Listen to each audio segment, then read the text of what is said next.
Well, we're with Jacob Glanville, the Distributed Bio CEO. Jacob, thank you so much for this time. I know it's real busy these days, and actually you can recognize him too from the documentary Pandemic that most of us have seen by now. Jacob, I know 20 labs and more are working on a vaccine or a cure for the COVID-19. What is your approach?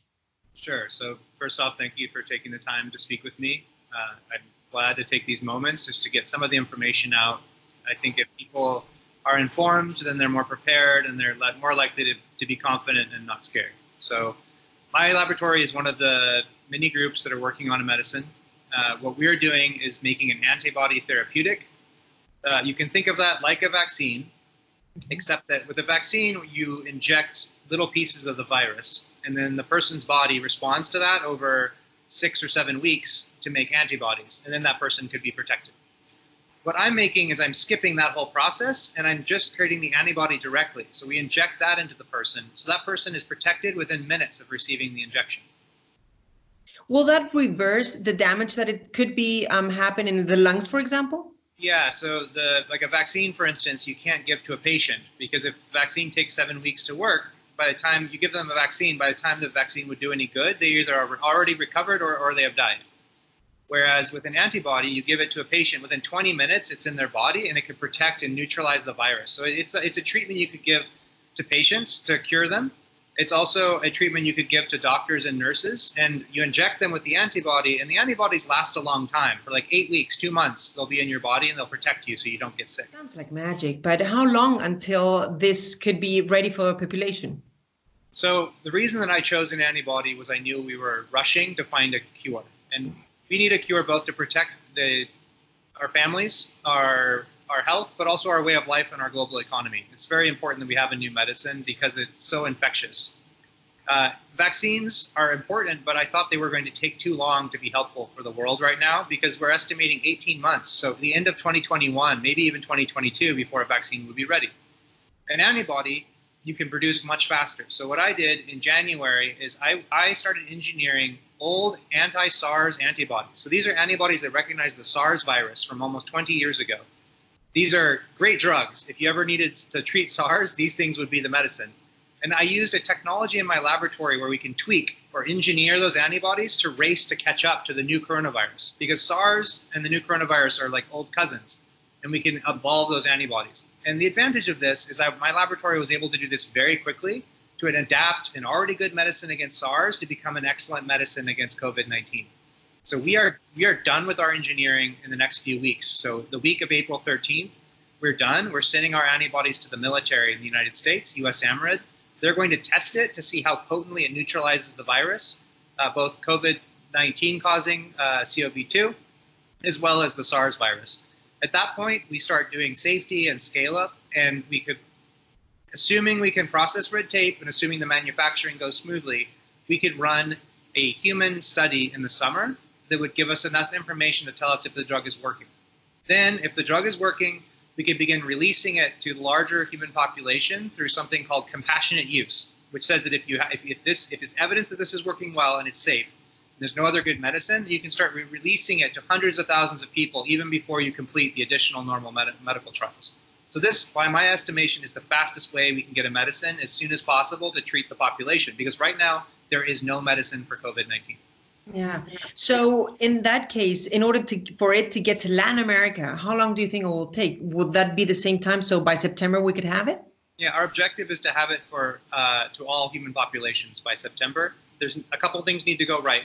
There's technical things on the science side, but there's also just a lot of paperwork and so red tape that we're trying to go as quickly as possible.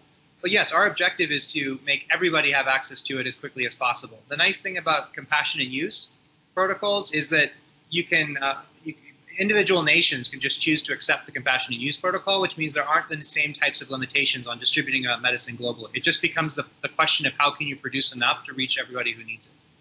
Sure. And then actually related to that, what would be the cost of it? Would it be affordable to just anybody or any government? So what the world should do right now is that governments should pay for this, and we should release it at cost. So that is the the cost of the global economy is such that governments should chip in together and they should just pay for massive bats of the material. Now, this is assuming, look, in the summer, this needs to protect patients, right? Assuming that it works in patients and that they get better, then government should pay for very large production of this, and we should be able to distribute it at cost to all the citizens of the world who need it. Then when you mention at cost, would that be like what? Could you give us a window? Yeah, so at cost means you have your governments pay for it. So either the governments pay for everything or they decide that the people at the bench receive a certain amount. Now, normally antibody drugs are expensive. They're like $8,000 for a treatment, but that is assuming that a 100,000 person company is going to receive a large profit. The actual production costs are much less. They could be like $1,000 or $500, somewhere in that arena. I don't know that exact number yet, but that's a much more reasonable treatment to be able to cure the disease. And that's about the range you want to reach. I would like to have some extra money coming to my company, but I have a 30-person company, so I do not need to make billions of dollars on this. My objective is to be able to make a working medicine and be able to release it very quickly, which means we should produce it cheaply so that the whole world could get treated. And the argument I would make why we should produce it cheaply is that if we don't, not enough people receive the treatment. We want to have as many people receive the treatment as possible because then that slows the spread of the outbreak. Then how would you administrate this medicine? Would it be an inhaler? Would it need it to be injected to somebody? COVID is going to be an injection. It's going to be, it may be an infusion like an IV, or it may be an injection. And that's what we're trying to figure out over the next 3 weeks. Is it comes down to an antibody. You try to figure out how thermostable or how strong you can make it. If an antibody is medium strong, you can concentrate it until it maybe fits in like half a liter, and that fits in a wave bag. But if it's a very strong antibody, you can concentrate it down until it's like a thick syrup, and then it's just an injection. And it's always better to have like a needle rather than an infusion, because otherwise, for an infusion, you have to go to a hospital and sit down and wait for half an hour while it goes into your blood. Where if an injection, the doctor can just go up and be like, "Bop, okay, you're next, leave." And that's safer for the patient because they're less likely to be exposed to COVID in a hospital. It's more convenient, and you could treat many more people because you don't need to have a seat for each person to wait for half an hour for the drug to enter. We're trying to determine whether we can use the injection or we have to use the wave bag, and we're going to find that answer in the next 3 weeks. When will be your next landmark? I understand pretty soon, right? Yeah, so the next landmark, we're telling everyone it's April 13th.